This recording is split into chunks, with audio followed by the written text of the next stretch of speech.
Pero bueno, este ciclo de los sábados se va a cerrar hoy, pero ha sido muy fructífero, muy productivo para todos, todas. Ha sido un impulso para mostrar lo que hacemos dentro del grupo, para invitados, invitadas, colegas, así que más que felices. Bueno, Geleo, así ya pasamos a presentar a nuestras colegas y compañeras de hoy. Es un grupo interdisciplinario, interinstitucional, eh, de distintas carreras: historia, letras, arqueología, antropología, y también interinstitucional, transinstitucional y transatlántico, como dijo Eva ayer cuando Ay, presentaba sí, Criado me Abogado. encantó el Así que transatlántico.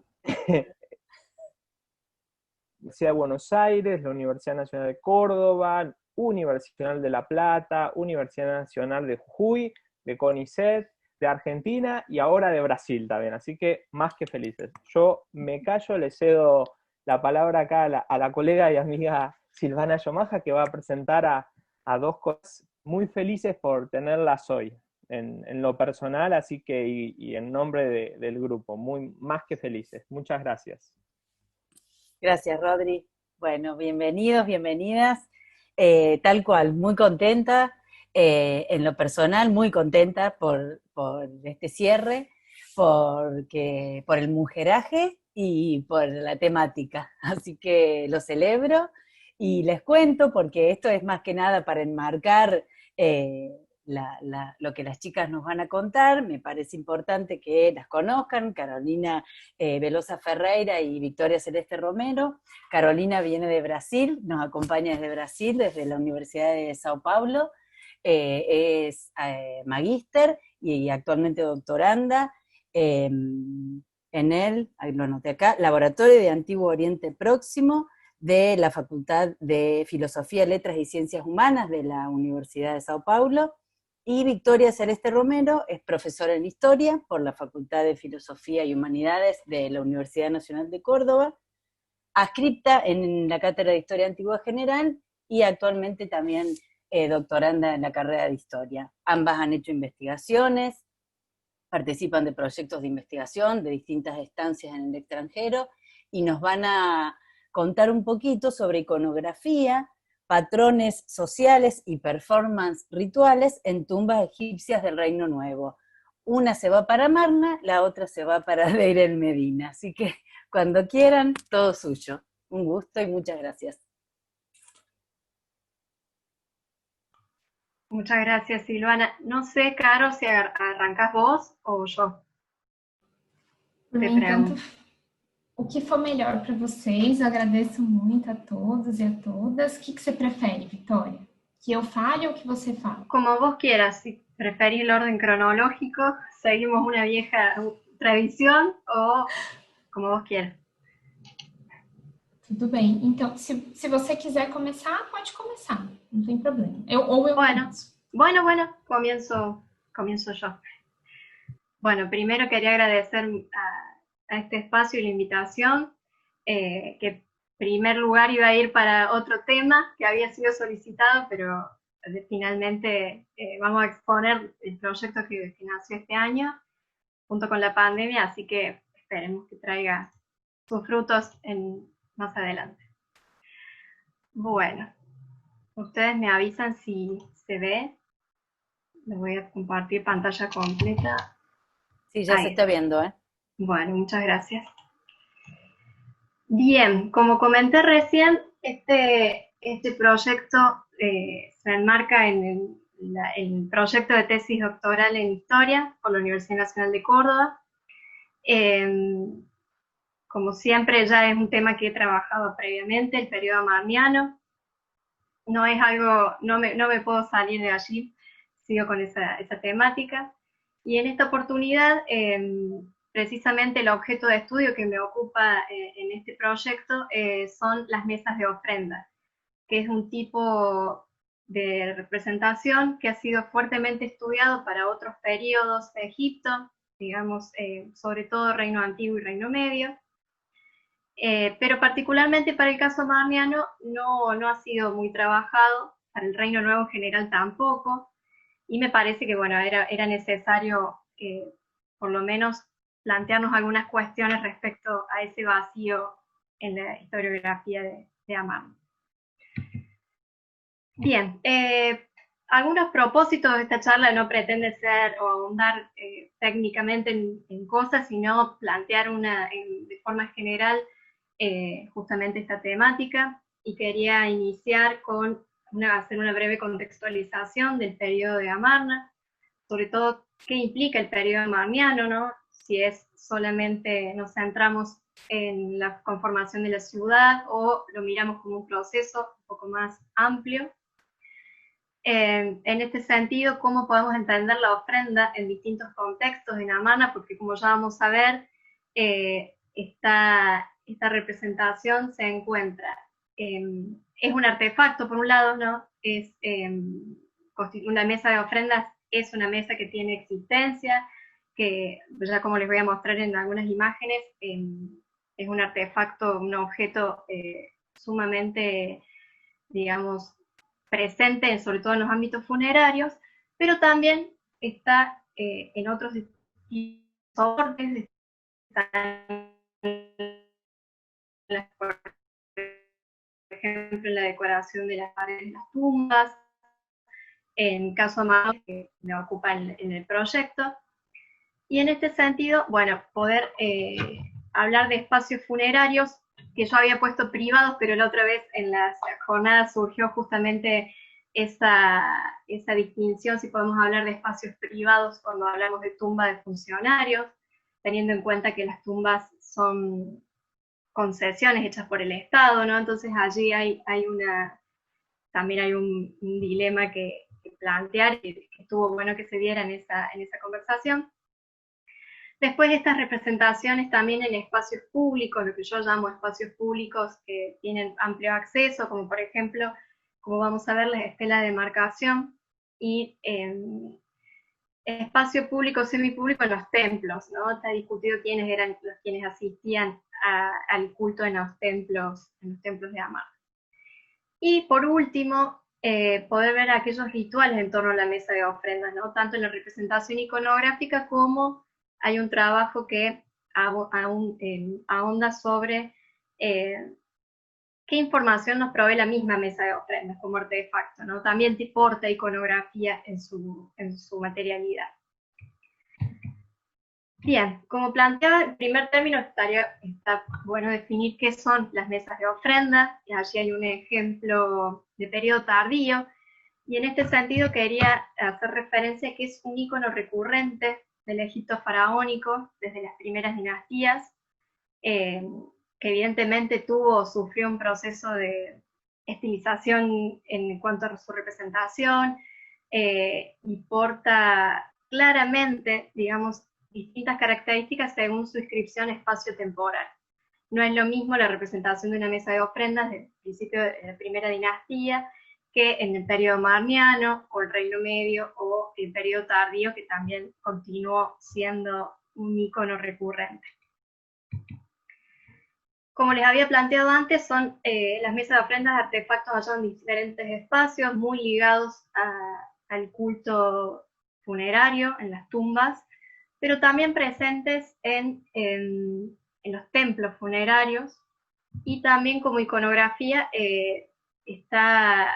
se encuentra en diversos soportes, ¿no? Por ejemplo, en el Reino Medio es muy común ver diferentes estelas votivas que justamente representan una ofrenda al difunto.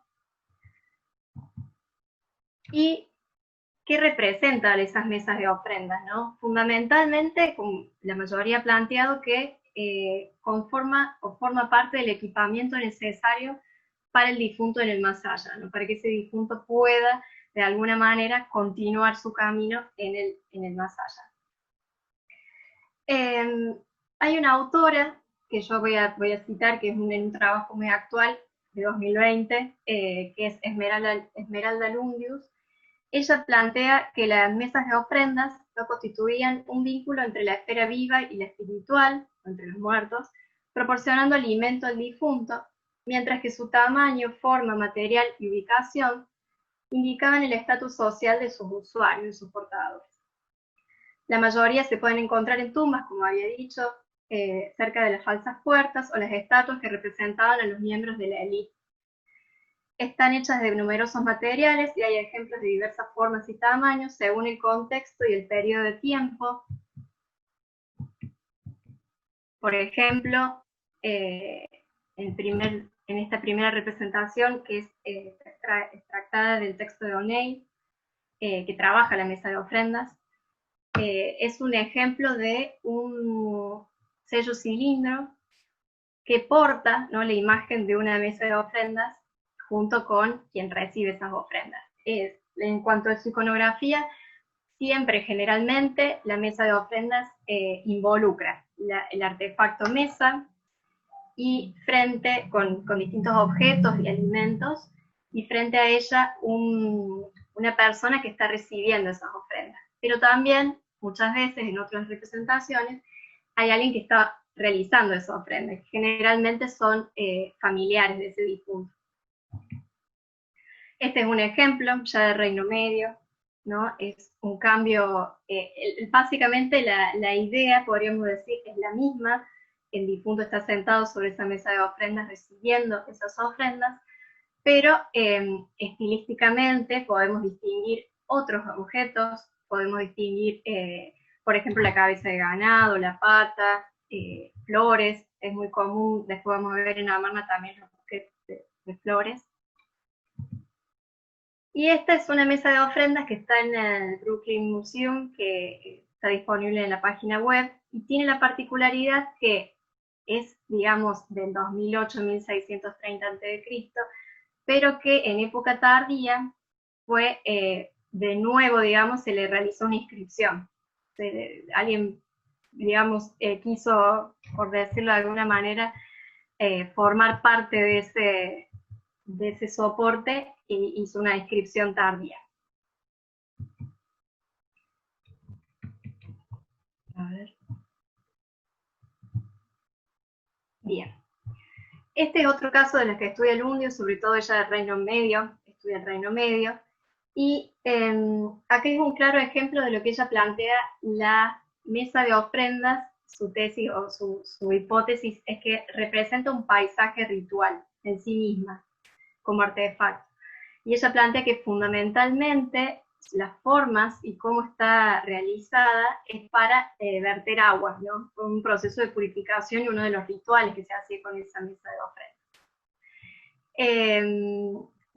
La diferencia y las formas y los materiales con los que están hechas distintas mesas, ella dice que, bueno, distintos usuarios o distintas personas podían acceder a ellas, no necesariamente siempre era la élite, sino que también otros miembros de la comunidad podían hacer sus mesas de ofrendas, y que en ese sentido la mesa de ofrendas es muy, ella cree que tiene o porta un elemento muy individual y personal en el caso de quien, digamos, es dueño de esa mesa de ofrendas. Ella parte, y lo que yo acuerdo fuertemente, con un enfoque arqueológico de la cultura del Antiguo Egipto, y ella toma como punto de partida el objeto mesa de ofrenda para situarlo dentro de su contexto geográfico y espacial específico, examinar su forma, su material, color y desgaste. El desgaste tiene que ver justamente con los rituales que se hacían en torno a ella,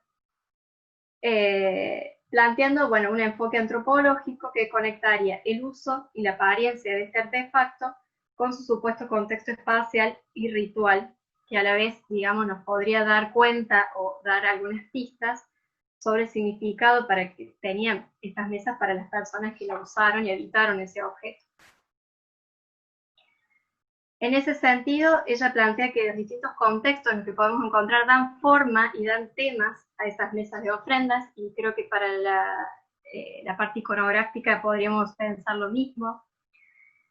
Portan distintas características, por ejemplo, las mesas de ofrendas representadas iconográficamente en las tumbas propias del periodo del Reino Antiguo, en el mismo Reino Antiguo de distintas dinastías, y sobre todo porque forman parte de distintos dioses de esas fórmulas de ofrendas, distintos lugares que tienen que ver con las ciudades y sus dioses patronos, podríamos decir. Y en ese sentido, ella dice que el uso de estas mesas está vinculado fuertemente a los conjuros escritos, cánticos, instrucciones y listas que se han utilizado para activar su fuerza vivificadora e involucrar a los participantes en los rituales. Como materialidad, las mesas de ofrendas consisten generalmente en una losa de piedra con relieves que representan alimentos y bebidas. Varios están inscritos con símbolos y textos jeroglíficos. Y, por ejemplo, en el caso particular voy a volver, no, en esta no se nota mucho, pero ella hace referencia que es fuerte la representación del agua en esas mesas de ofrendas. Y en este sentido, el agua está presente para los rituales y los rituales de purificación, los canales y cuencas que se han labrado en la misma mesa de ofrendas pueden indicar el número de personas a las que se dedicó la mesa. Sin embargo, también pueden ilustrar la inundación de campos y canales, y en eso está fuertemente conectado con el ciclo del Nilo. El material que fue utilizado para fabricar esas mesas puede haber tenido propósitos prácticos, un significado simbólico. El alabastro, granito y basalto son reservadas generalmente para templos y tumbas, mientras que los materiales más blandos, como piedra caliza y arenisca, eran más baratos y más fáciles de conseguir, y bueno, generalmente ella ahí vuelve a plantear el tema de la individualidad de estas mesas, ¿no? Bueno, y en ese sentido, ¿qué problemáticas o por lo menos voy a plantear, ¿no? Voy a dejar planteadas en esta charla, para el caso amarniano, en qué espacios encontramos estas mesas de ofrenda, y qué soportes materiales y qué estilo decorativo, que yo no presenté en esta presentación, no sumé una representación de las mesas de Tebas, de las necrópolis tebanas, pero el caso de Amarniano es muy particular porque son bastante distintivas esas mesas de ofrenda. Y en ese sentido, el análisis que planteo no involucra tanto espacialidad, iconografía y los soportes materiales como vengo planteando desde el inicio de la exposición. Bueno, aquí presentar un mapa que indica precisamente las capitales tradicionales egipcias, como Memphis y Tebas hacia el sur, y esta nueva capital que está fundada por Akenatón en este periodo, que es Aketatón, o el actual Tel el Amarna. Bien, cuando yo hacía mención recién de qué hablamos cuando hablamos del periodo amarniano, me centro fuertemente en lo que había expuesto también Silvana Yomaja y María Laura Yamarino en el séptimo encuentro, y pensamos este periodo desde la historia del personaje, que tuvo fuerte lugar, digamos, y tuvo mucha historiografía en ese sentido, o nos centramos en el proceso amarniano, ¿no? Como un proceso de largo aliento, rastreable más cercanamente desde Amenofis III, pero que si rastreamos, qué sé yo, algunos cambios en la religiosidad y la solidarización del culto, podemos irnos un poquito más atrás. Justamente para no ahondar en este periodo como que fundamentalmente inicia y tiene fin con la misma ciudad de Amarna, ¿no? Poder entender estos cambios o estas reformas que realiza Akenatón en su contexto, fundamentalmente. Yo quería leerles un fragmento justamente de un texto clásico de Edmund Drioton y Jacques Vandier, la historia de Egipto, y que justamente en el sentido que yo les comentaba recién de en qué nos vamos a enfocar para ver el proceso, ellos se enfocaron más bien en la historia del personaje, podríamos plantearlo así, porque dice, este triste despertar, ¿no? Porque para ellos es el periodo amarniano, se produjo durante el reinado de Amenofis IV, el nuevo reinado que tuvo lo sumo una duración de 20 años y que fue de influencia tan lamentable en el terreno político, ha quedado como un reinado, si no grande, por lo menos muy interesante. El joven rey era un soñador, incapaz de concentrar su espíritu en las necesidades prácticas del gobierno de un país. Su pacifismo provenía de una naturaleza idealista y no de una falta de energía. la transformación radical logró imponer al país es prueba suficiente de su notable constancia. Y en ese sentido yo quería plantear que ya son textos clásicos, por ejemplo el de Barry Kemp, Anatomía de una civilización, Historia de Egipto, y el texto de Eugene Cruz Uribe, ¿no? Que ya también es un clásico, y justamente apuntalan a ver de otra manera este periodo, y que yo quería sumarle, agregarle, qué se ha escrito desde esta parte del mundo con respecto al periodo de Amarna, lo cual a veces uno, cuando estudia Amarna, rápidamente se dirige hacia la producción de primera mano, no sé, Barry Kemp, que lo cual es obligatorio, pero también localmente se ha escrito sobre el periodo amarniano y se ha escrito tendiente a revisar justamente estas visiones tradicionales y poder realizar un abordaje diferente, integral, sobre todo que integre, valiendo la redundancia, diferentes fuentes, ¿no? Y en este sentido, por ejemplo, Graciela Gestoso Singer, quienes le interesan las relaciones internacionales, intercambio de bienes, ha escrito mucho al respecto, también tomando sobre todo las fuentes de las cartas de Amarna, para quienes están interesados.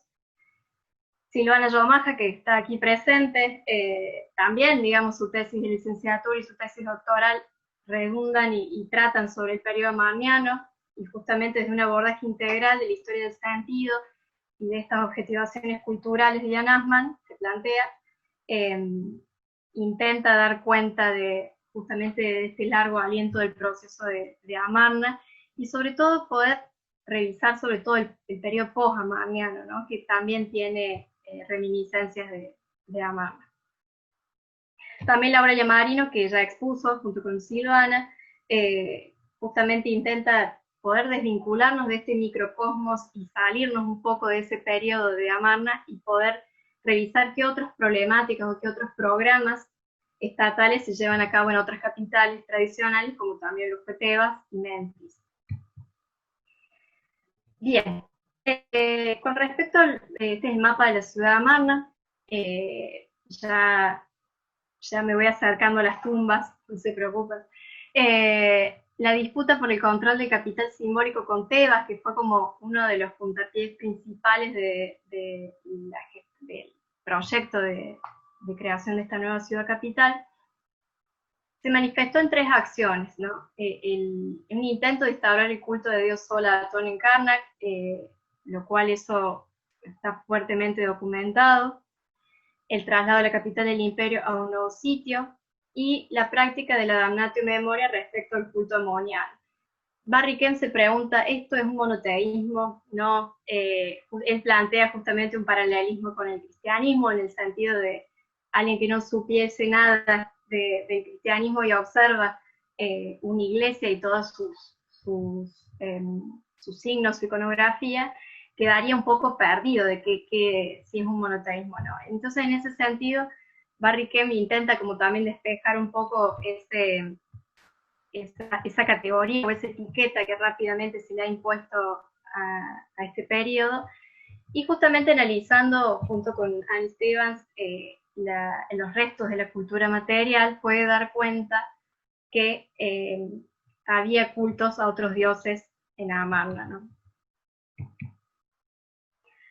Bien, con respecto, perdón que no lo indiqué, esta es la ciudad principal, aquí se hallan los principales edificios como el palacio y los templos.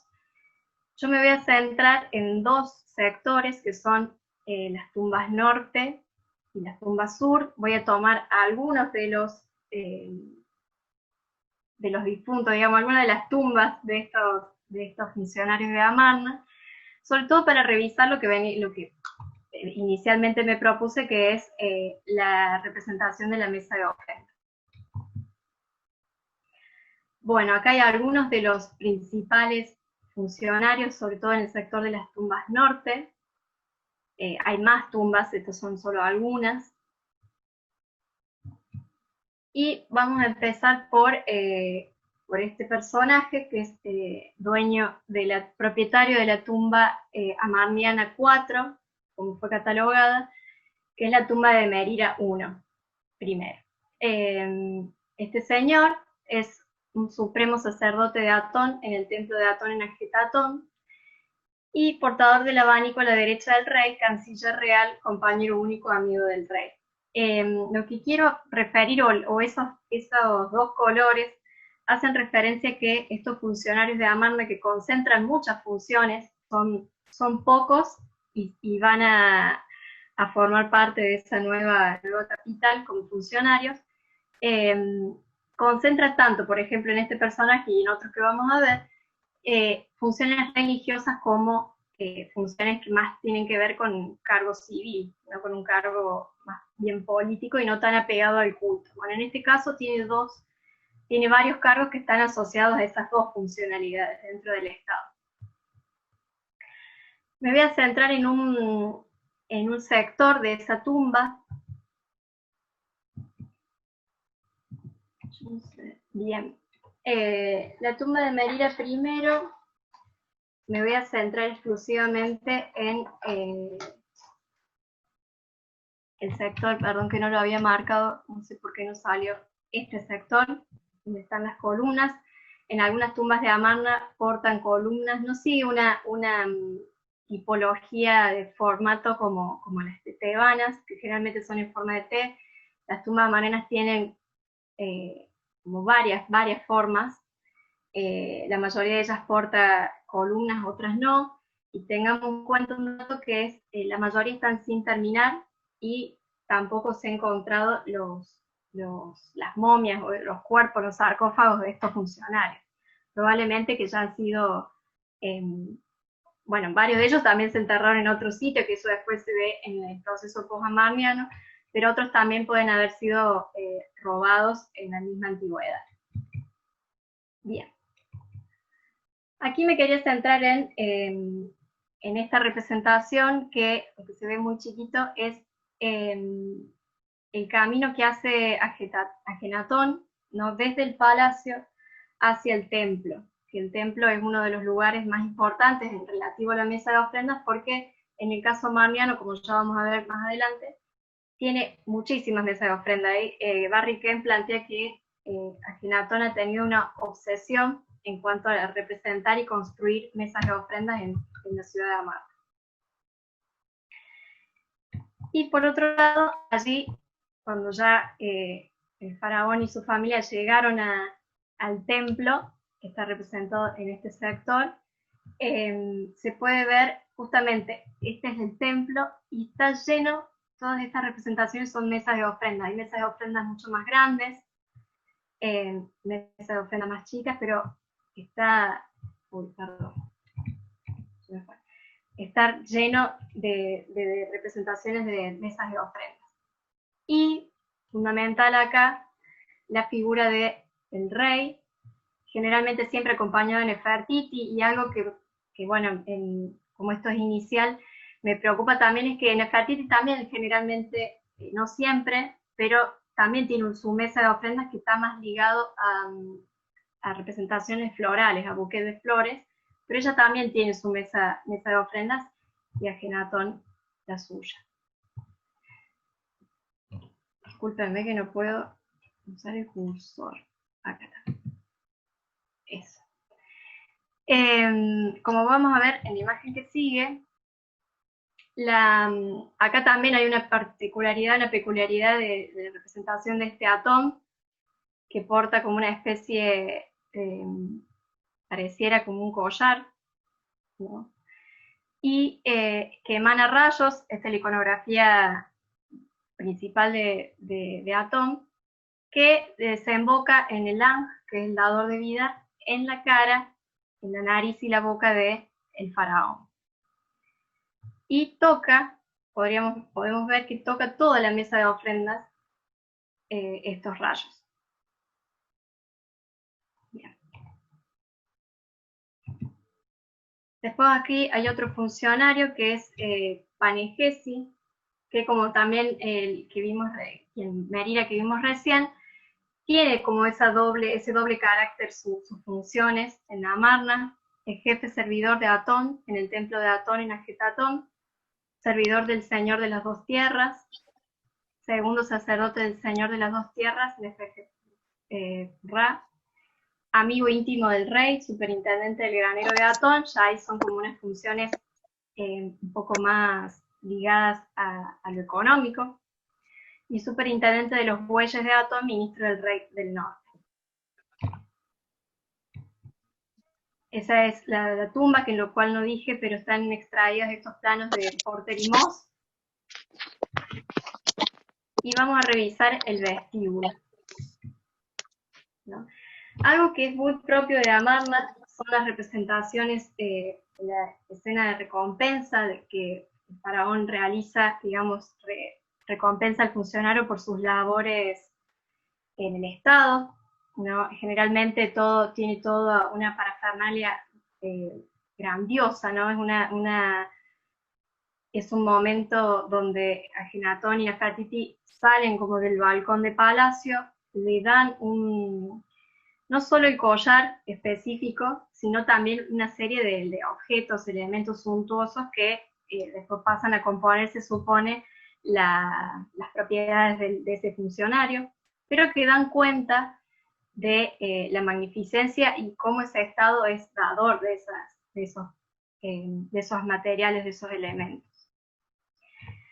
Melinda Hardwick, ella plantea en su análisis de tumbas tebanas que al momento de observar, uno cuando ingresa a una tumba, hay ciertos elementos o ciertos puntos que son focales, ¿no? Que uno inevitablemente desde donde se encuentra tiene que observar. Y plantea que en su ejecución programática de estas obras o de esta decoración de las tumbas, necesariamente estaba como todo dispuesto adrede para que uno pudiera seguir o por lo menos pudiera ver ciertas representaciones, ¿no? Que fueran las más importantes. Aquí en la entrada de la tumba de Panegesi podemos ver justamente la representación de la familia real adorando a Atón, y esa mesa de ofrendas es una representación doble, está impuesta en ambos lados de la entrada, una está mucho más dañada. Estos dibujos son de Gardner Norman Davis, de 1908, que forman parte de un volumen de trabajo fundamental porque aún nos sigue ayudando para poder ver y revisar estas representaciones iconográficas de las tumbas. Es un trabajo monumental y provee de información que en la actualidad no tenemos porque ya están bastante dañadas las representaciones de estas tumbas. Y aquí, ya en el pasillo de ingreso, digamos, hacia la tumba, también encontramos representaciones de mesas de ofrenda ya con otras características, ¿no? Esta corona, acá hay un ritual, otros personajes que forman parte de ello. Bien. Y esos eran funcionarios con las tumbas hacia el norte, el sector norte de la ciudad, y la necrópolis sur. Vamos a trabajar algunos, dos sobre todo, que son la tumba número 8 de Tutu, aquí, y la tumba número 25, de alguien que es muy conocido, que es Ai, que después va a ser faraón también. Bien. Este personaje que es Tutu también tiene esta doble, como les vengo diciendo, este doble carácter de funcionario. Es jefe servidor de Nefertiti-Ra en el templo de Atón en Ajetatón. Chambelán, jefe servidor de la barca, supervisor de todos los comisionados del Señor de las Dos Tierras, supervisor de la plata y el oro de las Dos Tierras, supervisor del tesoro.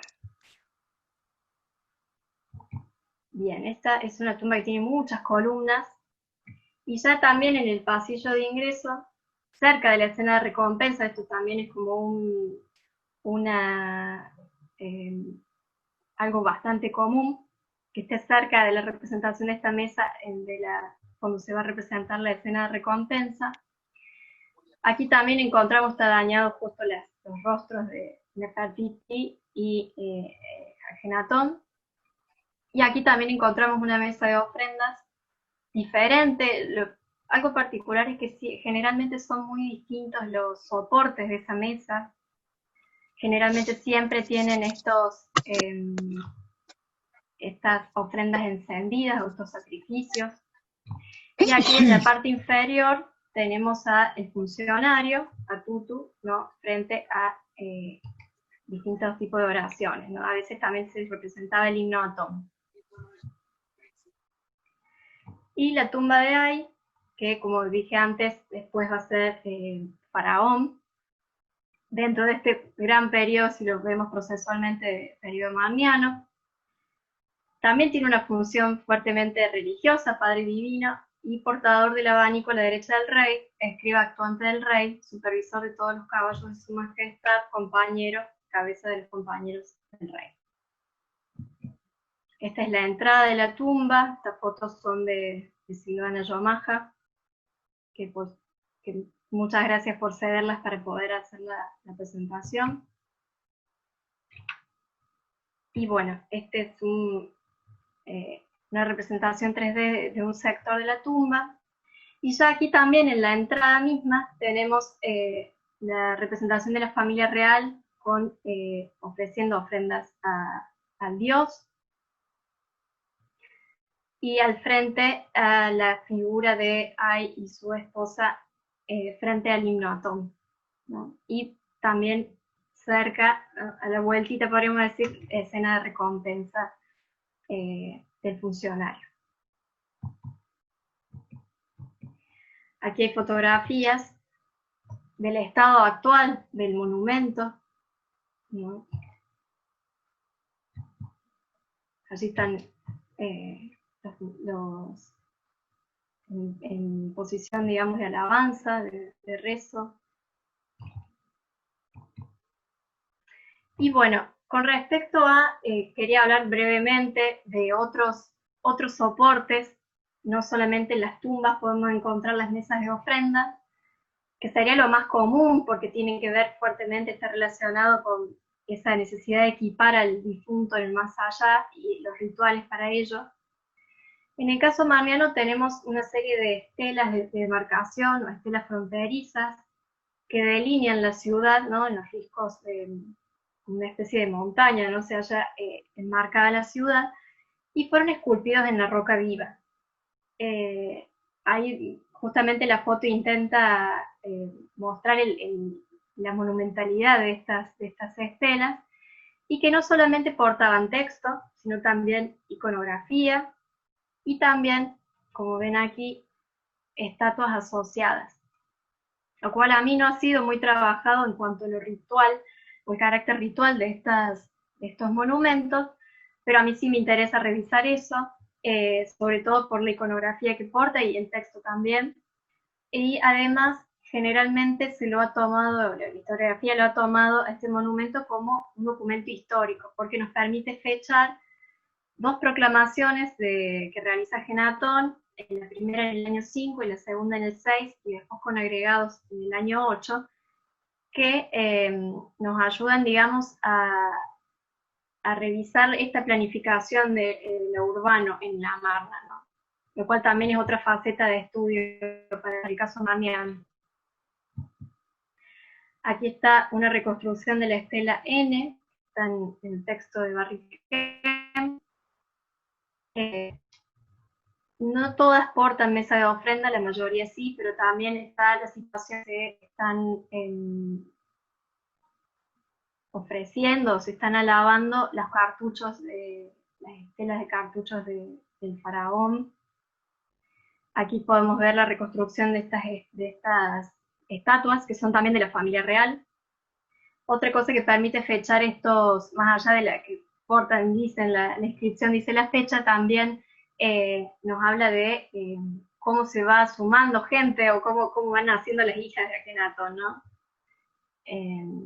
Aquí yo sumé en la traducción de Murnane y Basinklen el texto de la proclamación tardía, de la importancia del monumento como un monumento de la memoria, ¿no? La memoria de la ciudad. Dice, no se borrará, es decir, la inscripción, no se lavará, no se cortará, no desaparecerá, si se pierde, si desaparece, si se cae en la tablilla sobre la que está, lo renovaré de nuevo como algo nuevo en este lugar en el que está. Mucho de los del estado actual de conservación de las estelas es bastante pobre. De hecho, por ejemplo, ya Davis en 1908 afirma que la estela P ha sido volada directamente con pólvora. Y la inscripción sigue, dice, con respecto a la extensión territorial de la Geta Atón, pertenece mi padre Atón, quien da vida eternamente, que consiste en sus montañas y tierras desérticas, que consiste en sus pantanos y nuevas tierras, así como en su sustento, en sus aves, en toda su gente, en sus rebaños, y en todo lo que el Dios ha traído a la existencia y sobre el cual sus rayos brillan, que consiste en todo lo que está en la ciudad.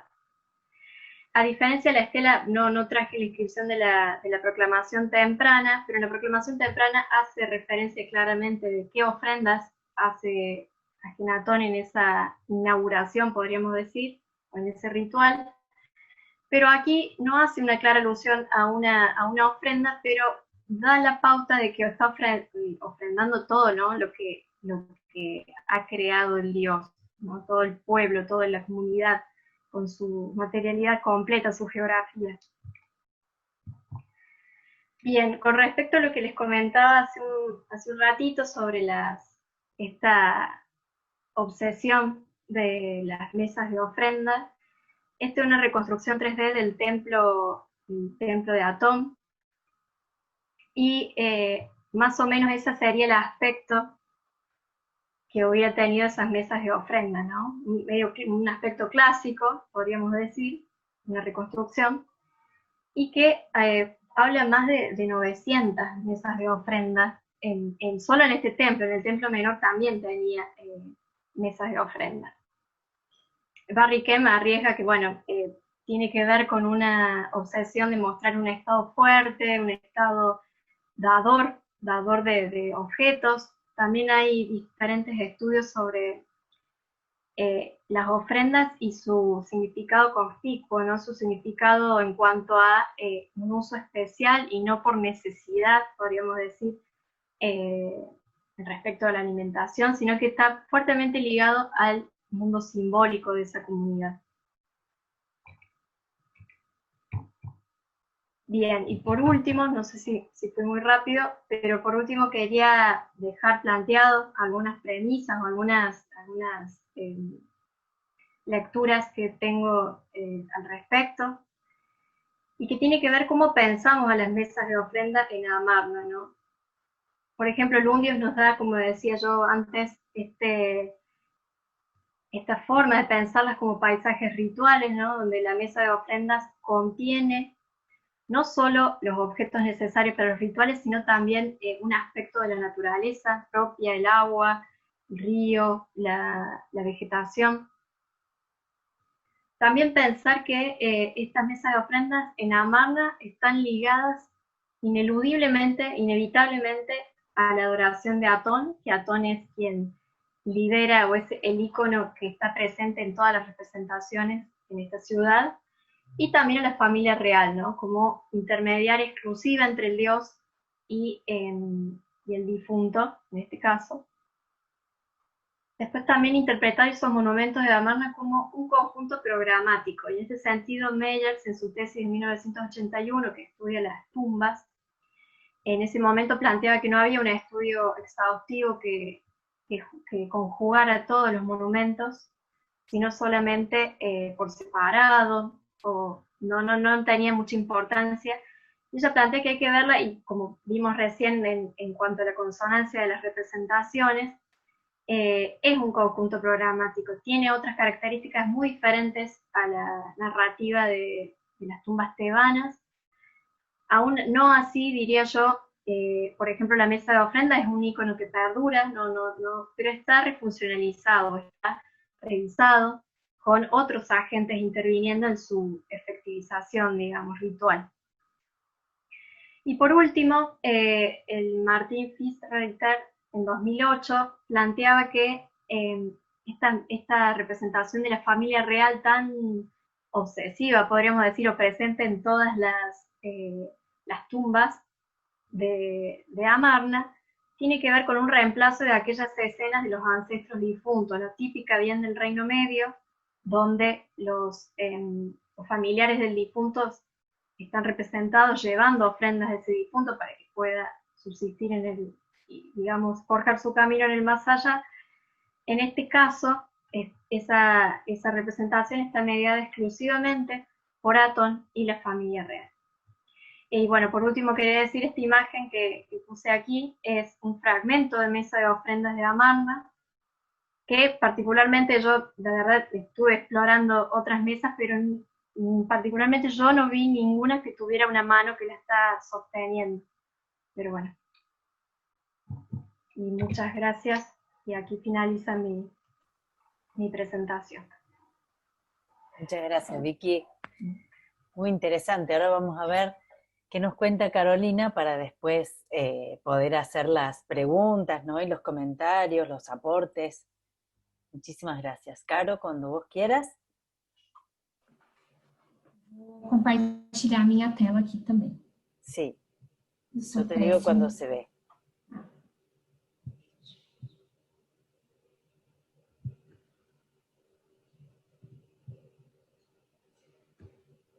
Tá dando para ver? Ahí está viéndose, sí, perfecto.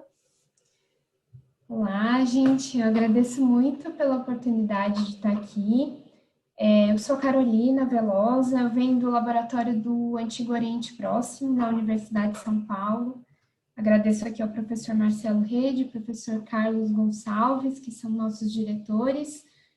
Esse projeto que eu vou apresentar hoje, que é justamente um projeto, eu peço já desculpas antecipadas, eu vejo que a Vitória trouxe bastante imagem, bastante documentação. O que eu apresento hoje para vocês é muito mais uma carta de intenções e de um ponto de vista bastante mais teórico do que efetivamente analítico, mas eu fico muito grata por essa oportunidade e também agradeço à Universidade Sorbonne Lettres, que vai ser parceira aqui nesse projeto, assim que essa pandemia nos deixar voltar a trabalhar. Deixa eu ver se eu consegui passar aqui. Ixi. Ai, meu Deus. Não estou conseguindo passar o slide. Agora foi. Bom, eu vou falar um pouquinho, a Vitória falou sobre a Amarna, né, uma das queridinhas da egiptologia, eu falo sobre a outra, Deir el-Medina.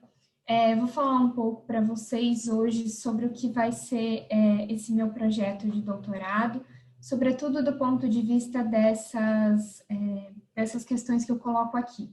Eu falo um pouco da vila de Deir el-Medina rapidamente, só para contextualizar, a localização, a organização e os atores que são relevantes aqui para o projeto. Em seguida, entro numa discussão sobre espaço, fronteira e mobilidade dentro da vila, que vai me interessar muito nesse projeto de doutorado, entender se a comunidade da vila está restrita ao espaço material, ao espaço geográfico da vila.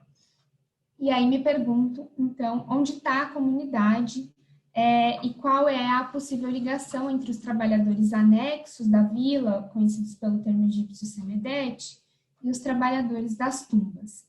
E aí falo um pouquinho sobre o meu estudo de caso, que vai ser a análise de 53 tumbas do cemitério ocidental, com atenção especial às tumbas das famílias dos trabalhadores Semedete. Vou falar um pouquinho mais sobre isso em seguida. E considerações metodológicas relevantes aqui para o projeto, sobretudo estudos de parentesco. Foi interessante ver que a Vitória também vem de uma formação que vai puxar a teoria antropológica aqui nesse trabalho também. Vai ser bem interessante a teoria antropológica e a possível contribuição de teoria de redes para a construção de um banco de dados. Falando sobre a vila de Deir el-Medina, bom, vocês todos já devem estar carecas de saberem isso, mas foi uma vila institucional ocupada por mais de 400 anos no Reino Novo, trabalhadores das tumbas, então uma vila tanto construída pelo Estado quanto administrada pelo Estado. Isso me é relevante porque É uma vila que, a princípio, tem um layout imposto pelo Estado, mas que vai também se adaptando à vida dos trabalhadores que moram ali dentro. Os trabalhadores das tumbas vêm com as suas famílias para trabalharem ali dentro, trabalhadores de elite, e são trabalhadores que vêm com altíssimo índice de letramento. Essa vila foi ocupada a partir da 18ª dinastia, mas de maneira mais esporádica, né? A partir do período Ramessida é que a gente começa a trabalhar com uma documentação mais consistente nessa vila de trabalhadores, e ela é considerada a estrutura melhor documentada do seu tipo na história do Egito Antigo. Os trabalhadores lá dentro da vila, e aí essa é a parte que mais me interessa, construíram seus túmulos particulares, além de construir os túmulos do Vale dos Reis e do Vale das Rainhas. Trouxe aqui para vocês um pequeno mapa. Então, a vila de Deir el-Medina está localizada no deserto, próximo à cidade de Tebas. A Vitória também já tinha mostrado aí na apresentação dela. E aqui uma imagem do sítio. Ao entrar na equipe, esses trabalhadores recebiam um espaço para terem as suas casas, esse espaço residencial que aos poucos também vai sendo alterado em layout, uma tumba e um espaço de armazenagem, né?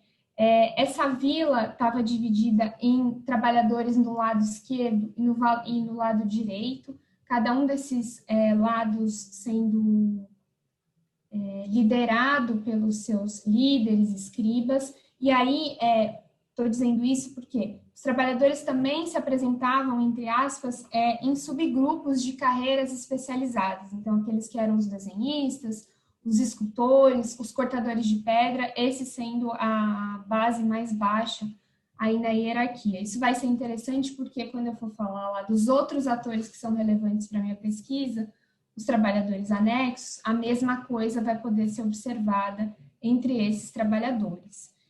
A maioria da documentação encontrada na vila diz respeito, obviamente, a esses trabalhadores das tumbas, e por isso eles foram o centro das pesquisas historiográficas, arqueológicas, sobre a vila de Deir el-Medina. E aí foi possível, inclusive, estabelecer cronologias e genealogias sobre esses trabalhadores, como, por exemplo, o famoso Who is Who, do Davis, publicado em 1999, um estudo prosopográfico super interessante, trazendo as ligações entre esses trabalhadores, sempre que possível, em diferentes momentos históricos lá dentro da vila de Deir el-Medina. Como a vila estava isolada no deserto e esses trabalhadores não podiam contar com abastecimento de água, por exemplo, abastecimento de bens essenciais para a vida deles, eles contavam também com uma estrutura igualmente estabelecida pelo Estado, que era a de trazer um pessoal de auxílio, um pessoal de assistência para abastecer essa vila com água, trazer peixes, lavar roupa, transportar madeira, uma série de coisas. E esses outros trabalhadores, que são, para mim, os atores mais importantes aqui da minha pesquisa de doutorado, vão ser conhecidos pelo termo egípcio semedete. Eles faziam a sua entrega normalmente por uma estrutura na vila, que é um entreposto comercial conhecido como retém, mas mais raramente também adentravam o espaço da vila. Pouco se conhece sobre o contexto social ou geográfico desse grupo. Na verdade, se conhece praticamente nada sobre eles, também porque existe pouquíssima documentação sobre esses atores dentro da vila. Já foi sugerido que eles eram trabalhadores de Tebas, que vinham trabalhar, eram contratados pelo Estado e vêm trabalhar em Deir el-Medina, mas também já foi sugerido uma origem estrangeira para eles, eventualmente. Aqui eu trouxe para vocês a divisão material da vila, essa divisão moderna, né, que é trazida pelos egiptólogos hoje para a vila de Deir el-Medina. Ela é importante porque ela mostra aqui para a gente a delimitação de certos espaços. De novo, essa é uma divisão moderna, não necessariamente associada ao entendimento êmico, né, daquelas pessoas naquele momento, mas é interessante observar que, não sei se dá para ver a minha setinha, mas, bom, número 1, aqui o espaço residencial da vila. Número 2 e número 4, sendo o cemitério ocidental, que vão ser os meus pontos de interesse aqui no doutorado, porque é o cemitério ocidental e a capela e as capelas votivas. E aí outros espaços também muito conhecidos, né? O templo, a Capela do Sete I, o Templo de Hathor, o Grande Poço, onde foram encontradas uma série de documentos relevantes, que são super importantes para a egiptologia, mas para mim, no que diz respeito, ou no que dirá respeito aqui à minha pesquisa, é o número 2 e 4. Eu trouxe para vocês aqui uma imagem que eu mesma fiz, não confiem nela e não entendam ela de maneira totalmente literal, porque me interessa muito aqui na pesquisa entender como a dimensão material da vila, como a estrutura geográfica, vamos dizer assim, pode ter influenciado, sim, na maneira como a comunidade se apropria do espaço, mas a sua apropriação do espaço não deve estar unicamente associada a uma imposição de barreira material ou geográfica. Então, se ao mesmo tempo a vila tem essa série de demarcações materiais aqui marcadas pelos números que eu estava mostrando para vocês anteriormente, também aparecem nos textos, nas cartas, nos documentos administrativos, as menções a outros 2 limites da vila, vamos dizer assim. Eu marquei com esses círculos não para dar a entender que é nesse círculo inteiro que está essa demarcação de limite, mas para falar que mais ou menos nesse raio talvez estivesse uma demarcação de limite da vila. Primeiro pelo termo inebut, né? Aparece um termo tanto no singular quanto no plural, inebet ou inebut, que seriam muralhas, postos de guarda na vila, então um primeiro espaço de limitação dentro da vila, depois desse primeiro espaço aí mais interno. E depois o retém da vila, esse entreposto comercial criado para receber mercadorias e fazer negócios. Eu estou falando tudo isso porque na egiptologia houve uma discussão bastante significativa sobre mobilidade dentro da vila de Deir el-Medina, né? Então, os egiptólogos se perguntaram se as pessoas podiam sair da vila livremente e, ao mesmo tempo, se podiam entrar na vila livremente, ou se aquela vila seria uma vila restrita na sua questão de mobilidade. Para isso, claro, corroboraram essas menções aos inebut, né, a existência de uma pequena guarda ali dentro. Alguns egiptólogos chegaram a cogitar que essa guarda estaria guardando, proibindo as pessoas de saírem, e esses documentos explicitamente mencionando proibições de circulação. Não vou entrar muito nesses detalhes hoje, porque o nosso tempo é limitado. Mas a questão de mobilidade na vila, como eu estava dizendo para vocês, foi interpretada de maneiras diferentes, né? O texto clássico do Venturi, em 86, dizendo que ninguém podia sair da vila de Deir el-Medina sem autorização, que a vila era um confinamento e aí ninguém podia entrar também, levou a uma série de respostas. A primeira resposta lá da McDowell, em 94, dizendo que não é bem assim, que existe uma série de documentos que mostram que as pessoas fazem negócios fora da vila, que as pessoas se relacionam fora da vila e que o espaço geográfico, né, material de fora da vila também é um espaço de apropriação para aquelas pessoas, culminando na visão do Wire, em 2009, dizendo que a vila sim tem restrições ligadas à entrada, mas porque a função do espaço funerário, a função de um espaço de construção das tumbas, exige isso. Então, pela primeira vez, associa a mobilidade ao espaço ritual daquelas tumbas e diz que esse espaço não pode ser aberto para qualquer pessoa, ao passo que a saída da vila poderia ser uma saída livre. Em relação ao Semedete, o que se entendeu em relação à mobilidade deles, como eu já tinha trazido anteriormente, é que o único grupo de trabalhadores Semedete que regularmente, por necessidade, passava além do retém para ir para o Vale dos Reis eram os transportadores de água. Então, aquele subgrupo de carreiras especializadas, entre aspas, que também existia entre os Semedete, que trazia água, seria o único grupo de trabalhadores que teria acesso ao espaço, entre aspas, interno da vila. Os outros fariam as suas entregas pelo retém, porque não eram, né, autorizados a entrar dentro da vila. Então, a egiptologia e, obviamente, a documentação corrobora para isso, entendeu que os Semedete eram pessoas estranhas à comunidade, né, meros entregadores de comida, de água, pegar a roupa para lavar, esse tipo de coisa. E aí, isso me interessa bastante, porque o que vai ser o mote aqui para o meu doutorado é justamente entender apropriações diferentes do espaço e se outros agentes podem fazer parte da comunidade, além do que aquilo que a egiptologia tradicionalmente entendeu que seria essa comunidade tão restrita. Eles eram externos à comunidade, isso aparece claramente nas documentações com o termo egípcio, e eram conhecidos como trabalhadores que não faziam parte dessa equipe de trabalhadores. Mas aí isso nos leva a perguntar se eles são apenas entregadores. A egiptologia entendeu que essa ligação entre os trabalhadores das tumbas e os trabalhadores Semedete era meramente uma conexão prática, né? Então a equipe do Semedete era próxima, porque ela se beneficiava de trabalho, de pagamento, e os trabalhadores das tumbas precisavam daquilo. Então, todo esse aparato estatal é montado meramente por uma questão prática. Essa é a visão tradicional da egiptologia sobre o assunto.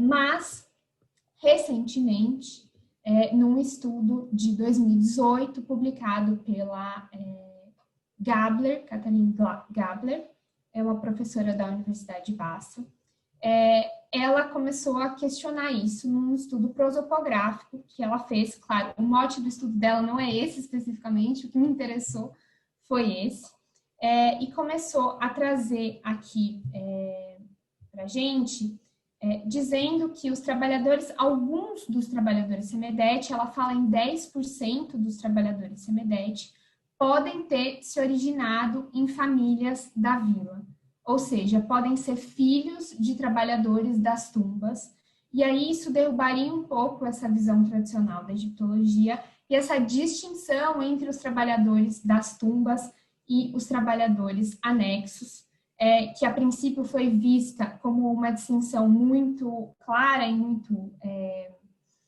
diferente, mas que pode ser que não fosse bem assim, né? Pode ser que pelo menos uma parcela, ainda que pequena, dessas pessoas tivesse intimamente relacionadas com os trabalhadores das tumbas. E aí, obviamente, como a gente sabe que os trabalhos especializados dentro da vila são passados de pai para filho, né, normalmente, não existe trabalho para todos os filhos dos trabalhadores das tumbas dentro da vila de Deir el-Medina.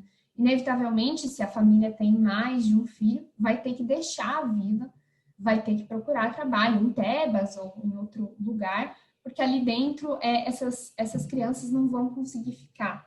E aí, associando isso com a relação ao espaço, eu trago um recente texto também da professora Salmaz, dizendo que talvez se a gente olhar para a vila de Deir el-Medina, estudando questões sociais, e tentar entender ela unicamente como aquela vila isolada no espaço, a gente não consiga entender tanto as questões sociais daquela vila, mas que a gente precise colocar ela ou recolocar ela dentro de um contexto metropolitano tebano. Né? Estou trazendo aqui a ideia que soa quase anacrônica aqui nas minhas palavras, mas se a gente recoloca essa vila dentro de um contexto maior, dentro de um espaço maior, a gente pode tentar entender questões sociais e padrões tanto de apropriação quanto de padrões rituais que podem aparecer em outros espaços de uma maneira um pouco mais abrangente. As fronteiras da necrópole, elas devem ter sido fluidas em alguns espaços. E para entender uma comunidade, é preciso entender tanto a delimitação de fronteiras de um território, quanto o senso de pertencimento a um território, a um grupo. E nesse sentido, se for verdade, né, que alguns dos trabalhadores das tumbas têm filhos que fazem parte dessa equipe de trabalhadores anexos, de trabalhadores CEMEDET, isso significa dizer que algumas fronteiras podem ser alargadas ali, fronteiras no sentido de pertencimento social. A Gabler, inclusive, cita documentos que ela interpreta como documentos que alguns trabalhadores das tumbas prestam favores a outros trabalhadores das tumbas dentro do espaço de Deir Medina, usando um dos seus filhos, CEMEDET, para fazer algum favor pequeno dentro daquele espaço que tradicionalmente lhe é mais restrito, vamos dizer assim. E aí, nesse sentido, estou falando tudo isso, parece que está bastante desconectado com as tumbas, mas o que acontece é, como eu falava para vocês lá no começo, existe pouquíssima documentação que trate sobre esses trabalhadores CEMEDET, para não dizer nenhuma. Existe pouca documentação que ligue esses trabalhadores a outras pessoas, né? Então, os estudos sociais dessas pessoas são bem dificultados. Então, agora no doutorado, a nossa ideia é de aproveitar esses estudos prosopográficos feitos pela Gabler, agora em 2018, né? E esses estudos dela fazem uma ligação direta com os estudos do Davis, que fez a genealogia da vila. A Gabler faz uma espécie de genealogia dos trabalhadores CEMEDET, não é só isso que ela faz no trabalho dela, mas é um pouco isso também. E aproveitar esses estudos, cruzar essas informações e verificar se a gente pode encontrar tumbas, se a gente pode identificar quais são as tumbas dentro do cemitério ocidental que pertencem às famílias que têm esses trabalhadores CEMEDET que ainda continuam em conexão com a comunidade. É uma ideia, a gente não sabe se vai dar certo ainda, mas é a ideia inicial. As tumbas, elas foram muitas vezes estudadas pela egiptologia, mas a história da disciplina teve uma predileção pela catalogação de tumbas, né? Tá claro que a relação das pessoas com os lugares faz parte desse processo de produção de um sentido de pertencimento, e no fundo a gente vai buscar entender padrões dentro das tumbas que possam apontar para esse sentido de pertencimento e que possam talvez diferenciar tumbas específicas das famílias CEMEDET de outras tumbas dentro desse cemitério ocidental. E aí, por isso, as tumbas que vão ser privilegiadas aqui no trabalho são as tumbas da 19ª e da 20ª dinastia. A Gabler fez algumas genealogias ainda incompletas lá no trabalho dela, que apontam para famílias. Essas informações vão ser cruzadas em busca dessas tumbas. E aí, essas tumbas que a gente vai analisar no doutorado são concessão atualmente do IFAO, né, Instituto de Arqueologia Oriental, que vai estar montando uma espécie de banco de dados online com as fotos. É tudo num sentido ainda bastante introdutório, tem muita foto faltando, mas eles estão colocando essa documentação online.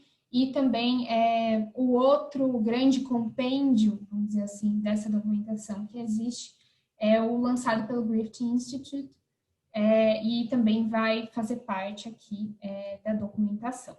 As tumbas são as tumbas, como eu estava mostrando para vocês, desse cemitério ocidental, o número 2, aqui na imagem.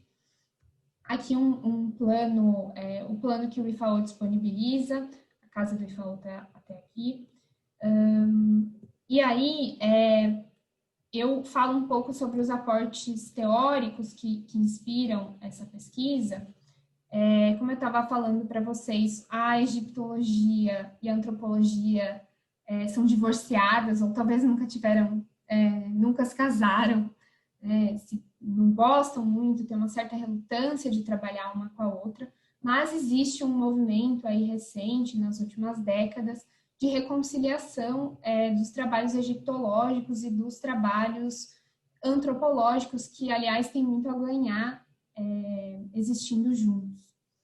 Então, nessa pesquisa de doutorado, como eu vou trabalhar com famílias, e isso já no primeiro momento nos leva a pensar em estudos de parentesco, esse vai ser um dos aportes teóricos da pesquisa. Claro, estudos de parentesco aqui aparecem alinhados com os novos estudos de parentesco, né, lançados lá pelo David Schneider e a Karsten, e que aparecem com um grande expoente na egiptologia, com a professora Leire Olabarria, lançou um livro agora esse ano, bem interessante, sobre parentesco no Egito Antigo.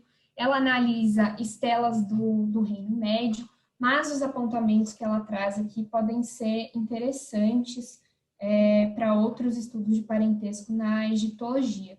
Primeiramente, ela desconstrói essa ideia de parentesco estático ou intimamente ligado à biologia, a sangue, que a gente, às vezes, com um pensamento extremamente ocidental, acaba tentando impor à nossa bibliografia e opta por um conceito de relacionalidade, né, o relatedness, o processo de negociação social e a reconstrução constante dessas questões ligadas ao parentesco.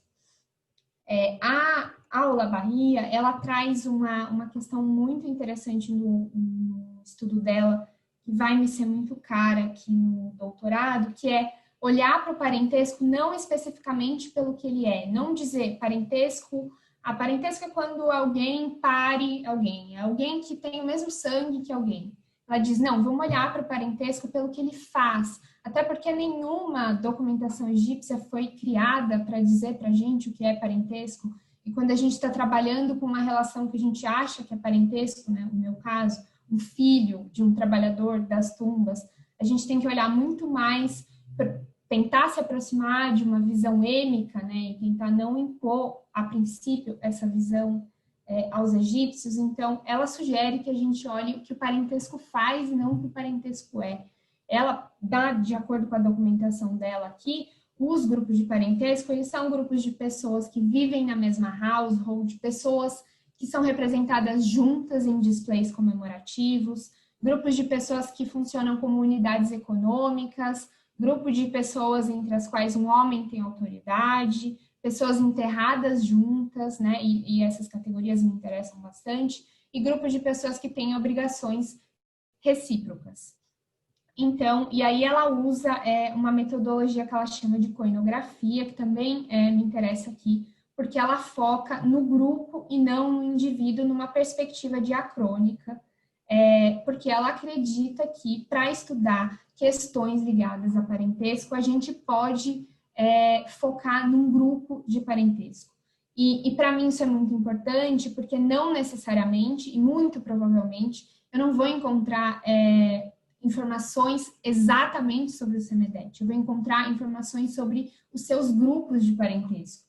E aí, como eu vou lidar com essa documentação a partir da perspectiva do grupo de parentesco, pode me dar uma informação, sim, sobre os indivíduos que fazem parte daquele grupo, ou ao menos sobre padrões sociais daquele grupo, e esse é o grande objetivo aqui da pesquisa, observar se dentro dessas tumbas existem padrões sociais que os diferenciam, se são tumbas de famílias mais influentes, se são tumbas maiores, se são tumbas com uma arquitetura diferente. Isso tudo ainda não sei, não tenho como dizer, mas vai aparecer como um ponto de interesse aqui para a minha pesquisa.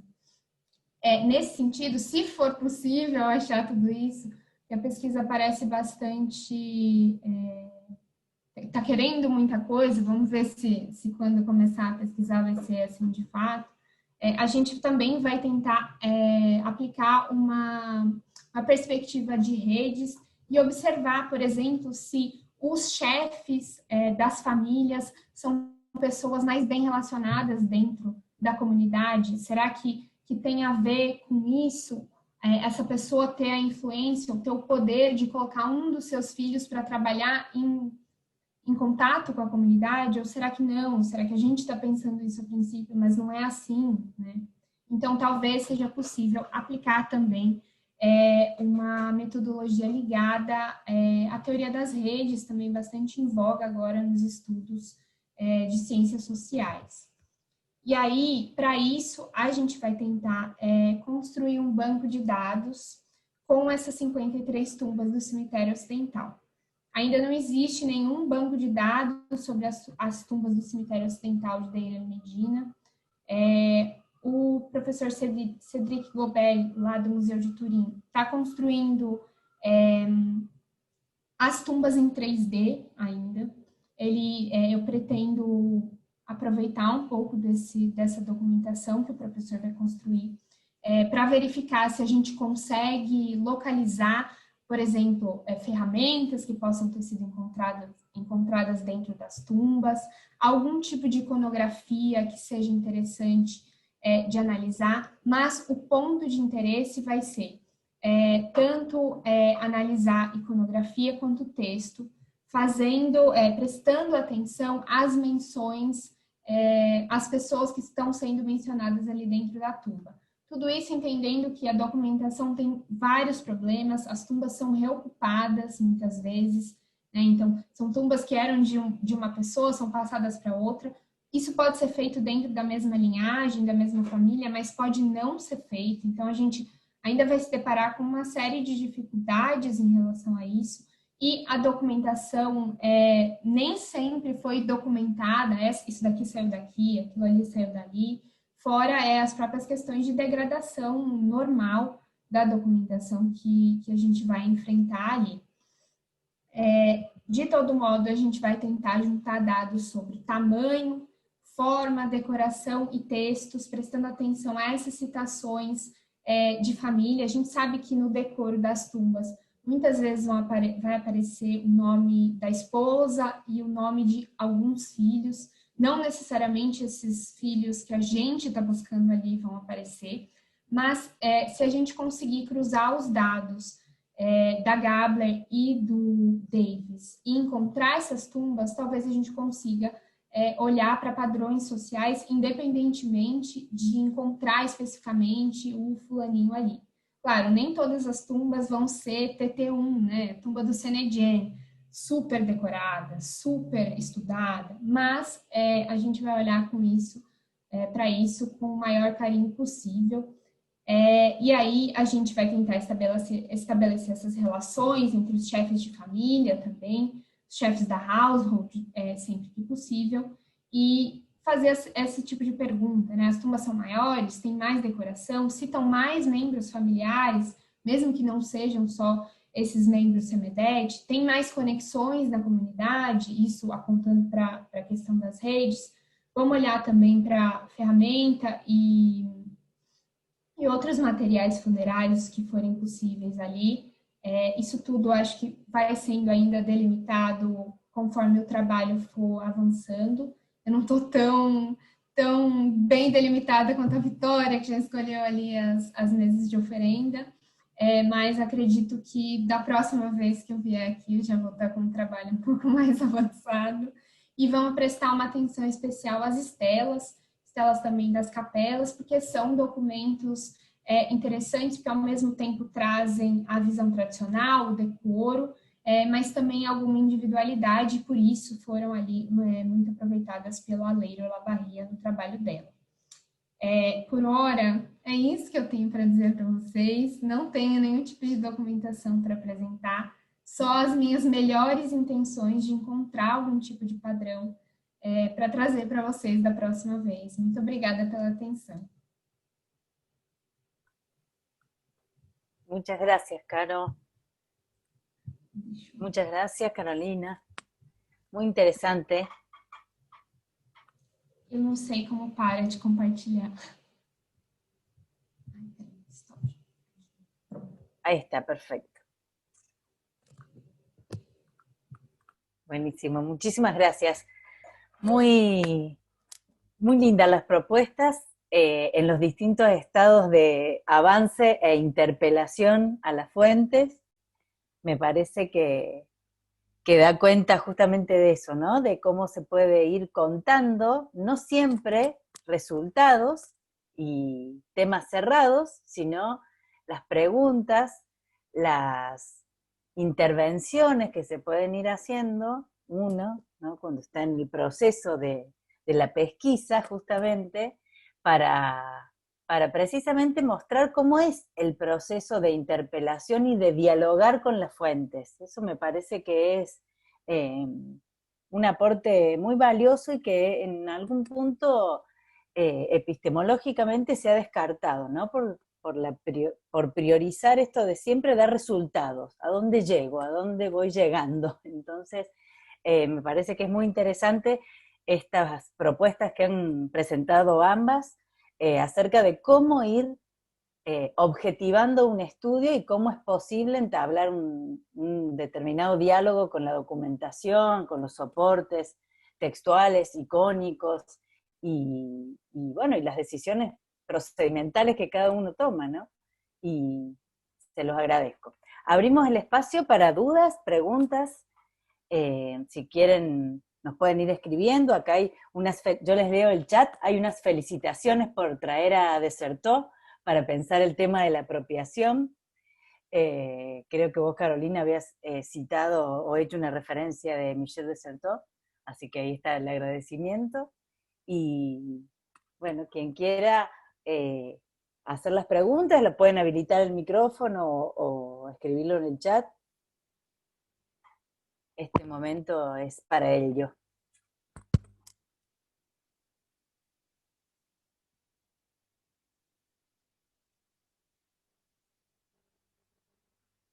Yo, si no hay preguntas, yo tengo una, pero...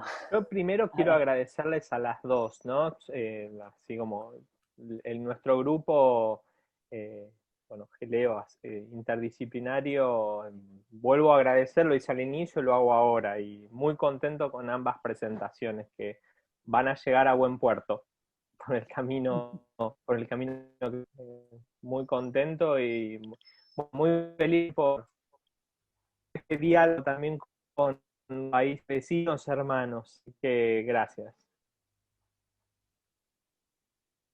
Tal cual. Ahí Jessica aporta que, bueno, felicita por las excelentes presentaciones y recuerda, que yo también lo había tomado la nota, que justo en la jornada esta semana se plantearon temas vinculados y el soporte era Olavarría, así que está como muy presente en toda la semana la señora, sin saberlo, por supuesto, pero ha estado presente con nosotros y nosotros. Sí, muy bueno.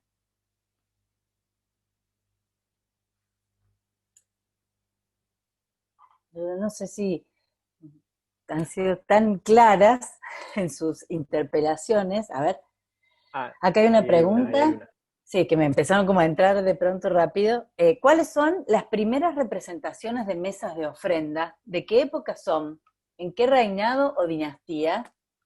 Esa va para Vicky.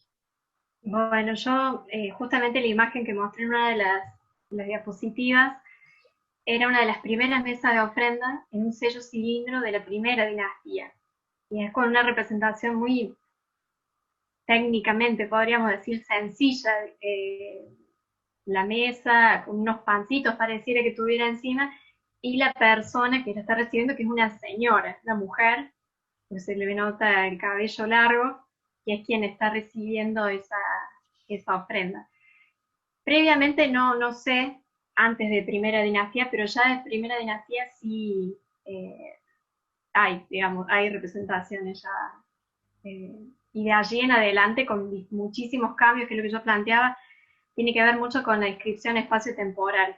Y en ese sentido, la idea es la misma, permanece, persiste, pero el estilo de representación, qué elementos se le suman o no a esa mesa, como decía la autora que tomé, que es Lundius, cómo está equipada esa mesa y el formato propio de la mesa, no solo como podríamos pensarlo como artefacto, sino como iconografía, que también da pautas del propietario de la misma. Pero bueno, eso.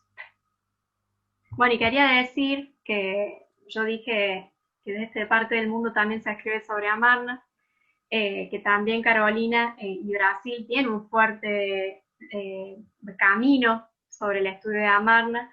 Carolina también ha estudiado la iconografía de la familia real, así que bueno, es continuamos en ese camino escribiendo desde estas partes del mundo. El sur também existe. Eu posso te fazer uma pergunta, Vitória? Você falou que as mesas de oferendas podem interessar num sentido de conjunto programático também, né? Você já consegue enxergar alguns conjuntos dentro dessas mesas?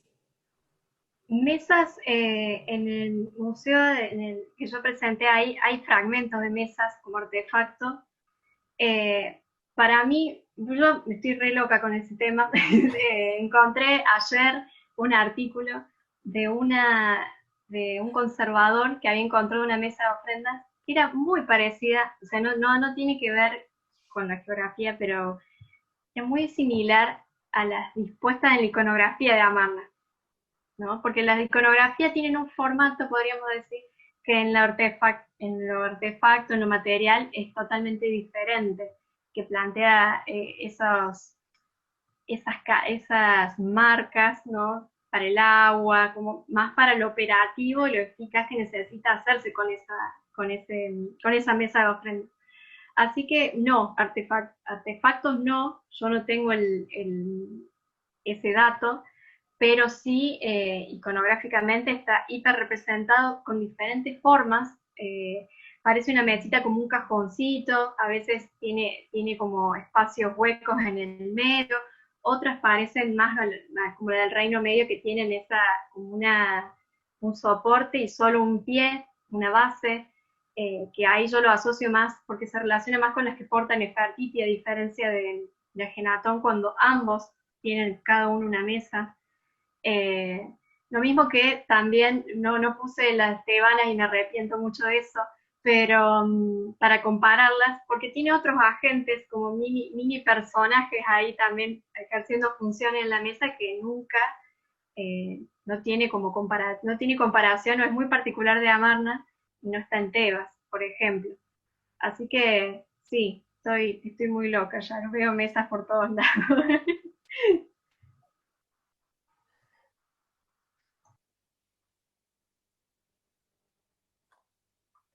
Yo tenía una pregunta, Carolina, que convoca a pensar en el mismo sentido que vos lo estabas planteando. Quizás me la noté como promediando tu exposición y después lo pudiste exponer, digamos, pero igual me quedó la duda y prefiero hacerla a quedarme con la duda. Si este grupo, ¿no?, de los Seyem-Det podrían ser como interpretados como nexos, ¿no?, para vincular el adentro de la comunidad y el afuera, el exterior, pero precisamente para reforzar el sentido de aislamiento de la comunidad de Deir el-Medina. ¿Sería posible pensarlo así? Silvana, para reforçar o sentido de... Cortou, vem na hora. De mayor aislamiento, justamente. Essa pergunta é difícil. Acho que a egiptologia lidou com isso, com essa questão da mobilidade de jeitos diferentes, e pensar sobre esses atores, o Semedet, também é pensar sobre mobilidade dentro da vila. De um certo modo, a vila está isolada, né? Essa visão do Ayer de dizer que a vila, pela sua função, tem que estar isolada, isso não pode ser rebatido, né? Uma função ritual muito forte ali dentro. Mas talvez dê para pensar em, pelo menos, parcelas de pessoas que conseguem expandir um pouco o senso de pertencimento dentro da comunidade. A Salmaz vai falar muito que a comunidade pertence a Tebas. Deir el-Medina não se vê fora de Tebas, não está isolada, vamos dizer assim, da grande Tebas, né? Faz comércio lá fora, vai e volta o tempo todo. Então, mora ali em Deira de Medina, e aí naquele espaço não se entra, porque é um espaço da tumba, é a necrópole da tumba. Mas não está isolada nesse sentido, pelo menos, né? Mas, em relação à entrada ali dentro e aos trabalhadores que têm acesso a esse lugar, a egiptologia sempre entendeu que estaria isolada. E muito provavelmente essa é uma visão estatal, né? Uma visão verticalizada do que o Estado está impondo ali, e isso aparece na documentação, mas talvez olhar o espaço pela experiência cotidiana e esse grupo pequeno de pessoas que adentra ali dentro, por fora, pela margem dessa imposição estatal, aí mostre que o isolamento talvez não era 100% do tempo, que assim como as casas foram se adaptando, os seus layouts com o passar do tempo, também o espaço se adapta ao pertencimento dentro de grupos específicos, mesmo que sejam grupos de exceção, né? Porque esse caso que eu pretendo trazer aqui no doutorado é uma exceção, não é a regra. São 10%, se a gente encontrar 10% das tumbas, talvez ache pouquíssimas, mas é uma exceção que demonstra também uma apropriação do espaço ligada à experiência cotidiana daquelas pessoas, se distanciando um pouco dessa visão meramente estatal, verticalizada. Não sei se eu respondo o que você perguntou. Sí, sí. En realidad era otra pregunta abierta, ¿no? Era parte de este proceso de pensamiento, ¿no? Que se me ocurrió justamente para correrse de la mirada historiográfica de establecer cuestiones estáticas, ¿no? Y un poco la propuesta toda tuya rompe con eso, entonces me parecía que era otra pregunta abierta, pero que era la oportunidad de hacerla. Gracias, Carlos. Eva. Gracias, Turca. Ay, muy lindas exposiciones, chicas, felicitaciones. Tenía una pregunta para Vicky, pero fue exactamente la que hizo Carolina, así que tuve mi respuesta. Y entonces me queda una idea para lo que expuso Carolina, que es un tema muy interesante. Y quería como comentar que es toda una novedad, digamos, y está siendo muy útil el tema de poder abordar los espacios residenciales en Egipto, y que son pocos, los bien trabajados, ¿no? Más allá de las diferencias de tiempo y de lugar y de las relaciones con el Estado, desde la perspectiva de la household. Eso nos está dando, por lo menos digamos, en el equipo en el que yo estoy trabajando, nos ha dado una nueva dimensión para estudiar los contextos. Lo bueno es que también, en nuestro caso no, pero lo bueno es que vos también tenés las tumbas con los registros, y eso está buenísimo.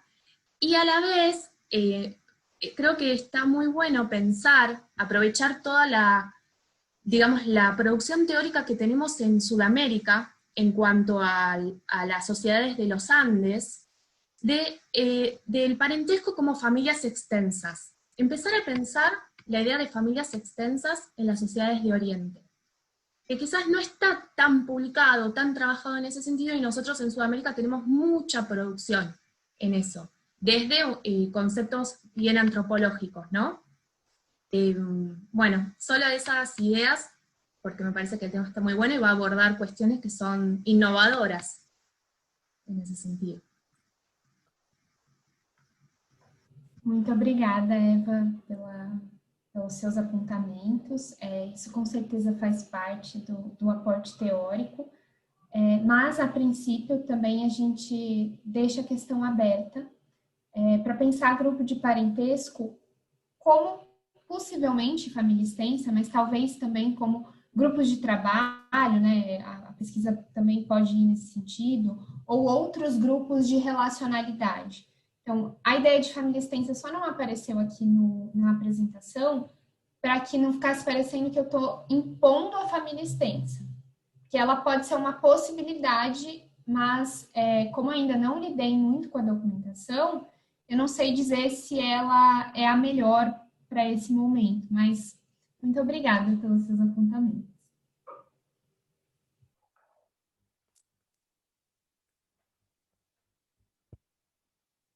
a mí me había surgido una duda, ¿no? Acerca de cómo, vos lo planteaste, Carolina, de cómo trabajar este enfoque prosopográfico justamente con las tumbas reutilizadas, entre comillas, ¿no? ¿Cómo se resuelve eso metodológicamente?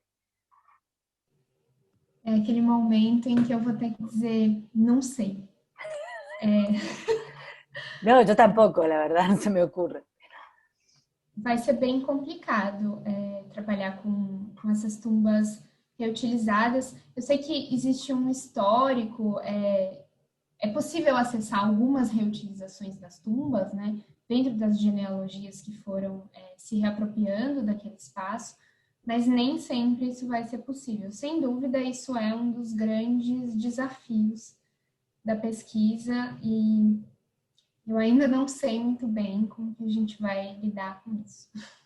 No, y ¿por qué te lo digo desde el enfoque? Porque si fuese otro el enfoque de la aproximación, ¿no? Yo recuerdo una de las tumbas, digamos, en las cuales he trabajado, que el corte material, arquitectónico, permitía reconocer, digamos, de aquí a aquí hay una tumba con una ocupación originaria, podríamos decir, y de aquí a aquí hay o un anexo, o un boquete, o una vinculación material que permite saber, bueno, cuando tenemos el nombre es espectacular, cuando tenemos la procedencia ancestral, muchísimo mejor, y cuando tenemos la pertenencia respecto a algún reinado de datación, bueno, eso es lo mejor que nos puede pasar. Entonces, desde ese enfoque más arquitectónico, material, quizás no es tan complejo, ¿no? El abordaje de la reutilización de las tumbas, o desde el mismo concepto de paisaje, que bueno, que ayer se hablaba en la charla con Criado Boado, son como otros abordajes. Por eso me parece tan importante de estas dos charlas que ustedes nos han compartido, justamente la declaración de principios, ¿no? Bueno, la interpelación, el diálogo con las fuentes es una elección. Desde acá se hace, y me parece que es muy, muy significativo también ponerlo en palabra a ese proceso cognitivo, ¿no? Metodológico, y nada, es un desafío, definitivamente, que te toca. Sí. É um desafio grande, ainda, como a gente ainda está num estágio muito inicial, é um desafio ainda maior, né? Sí, seguro, seguro. Bien. ¿Algún otro comentario, pregunta? Yo no veo todas las caras.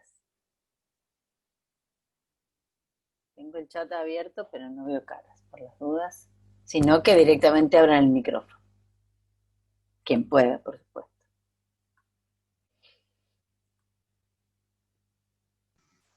Te ayudo, Turki. Nadie está levantando la mano por ahora. Eso estaba repasando. Buenísimo.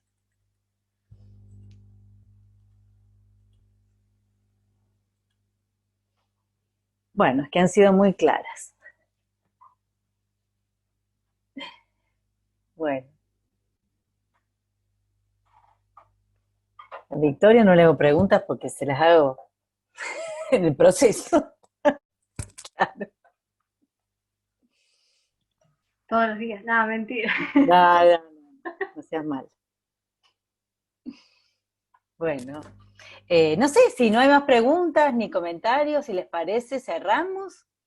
Por supuesto, muy agradecidos desde el grupo, desde Geleo, no solo por esta, que ha sido como el broche para el cierre, por lo que significa desde nuestra intención, ¿no? Como grupo de interacción y de colectivo, ¿no? De poder contar lo que hacemos, no solamente pensando en el aspecto estrictamente académico, sino poder acentuar la difusión, poder acercar nuestras ideas, nuestras investigaciones, nuestros diálogos, nuestras dudas, o sea, no todo sale bien siempre, bueno, a un amplio espectro que esté interesado por conocer acerca del Antiguo Oriente, de Egipto, ¿no? En general, de Grecia, de distintas temáticas que se han ido planteando y que, bueno, nos interpelan desde diferentes lugares, lugares de asiento institucional y lugares desde lo individual, ¿no? Yo siempre digo, somos un grupo de académicos, sí, pero básicamente somos un grupo de amigos y amigas que decidimos en lo colectivo poder compartir este espacio. Y la pandemia, bueno, no, en este punto nos vino bien, porque si no la movilidad, esto que habla Carolina, se nos hace complicado. Ni hablar de Latinoamérica en general. Entonces, bueno, agradecida, yo en lo particular, a las dos, por compartir sus inicios de investigación. Esperamos, por supuesto, con pandemia, sin pandemia, que nos vayan contando los desarrollos y en algún momento, si se puede, el resultado, pero la verdad que muy agradecida por este cierre, me parece que ha sido muy significativo. Rodri. No, bueno, compartir lo mismo, es el broche de oro para nuestro grupo, así un grupo colectivo de todas las instituciones, de todas las disciplinas, pero también está esta cuestión de lo afectivo, que está bueno pensarlo también desde lo académico, que a veces se la deja de lado. Entonces, lo afectivo también está dentro de la academia y nos une eso también, los vínculos de afecto. Ahí la veo a Ana.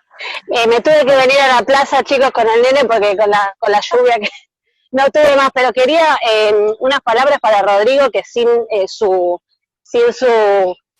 a ver, su equipo no, bueno, pero fue él el que nos puso el Zoom todos los sábados, el que armaba la charla, el link, que es por ahí nadie lo ve eso, o sea, bueno, todos lo vemos a Rodri los sábados, pero digo, fue un gran esfuerzo que también él llevó a cabo, y bueno, nada, que quería decirlo, me fui, bueno, nada, eso, quería agradecerle a Rodrigo por el aguante de todos los sábados, estuvo todos los sábados bancándonos, y bueno, hay que sostener también estos espacios, así que bueno, nada, un beso grande a Rodri, y bueno, eso, perdón que estoy corriendo al chico.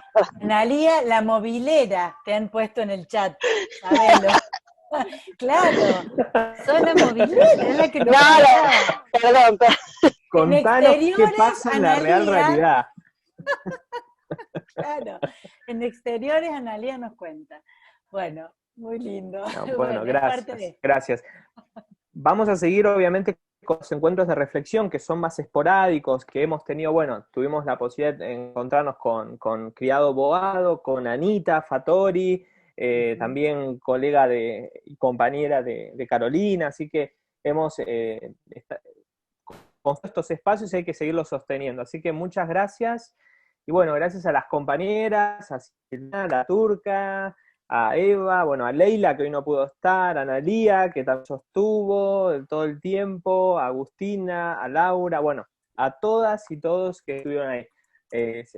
Yo veo muchas caras conocidas, así que les agradezco infinitamente por el aguante siempre. Y hoy fue el broche de oro con Victoria y con Carolina, así que más que agradecido. Y les hacemos la invitación, ya que ahí son estoy. -10, a Sí. el evento que ahí lo está poniendo Silván, que es para la bitácora Menmose, que es el último también encuentro del proyecto de investigación en Tebas de la misión argentina. Bueno. Sí. Beso a todos grande quienes quieran, para todos. Por el canal de YouTube de Bitácora Menmose se pueden ver en vivo, empieza ahora a las 17, y yo un poco les contaba por qué no estaba Leila Salem, que es otra de nuestras compañeras del grupo, porque justamente ella expone ahora en la Bitácora, entonces por eso no puedo acompañarnos ahora. Así que, inshallah, como les acabo de escribir en el chat, seguiremos con los encuentros, con pandemia o sin pandemia. Es lo que nos ha dejado esta vida excepcional 2020. Así que muchísimas gracias a todos y a todas. Nos seguiremos encontrando. Muchas gracias. Bravo, y gracias, Rodri, gracias. sí, gracias, Rodri, por No, la gestión. gracias a todas. No, siempre. por favor. faltaba más. Gracias. Gracias, Victoria, gracias, Carolina. Gracias, chicas. Muchas gracias. Gracias a Excelente. ustedes. Muito obrigada por receber um pedacinho do Brasil e do AOP. A gente está muito Gracias. feliz de participar aqui. Gracias, Gracias, nosotros gracias. también. Gracias. Que sigan teniendo buena semana.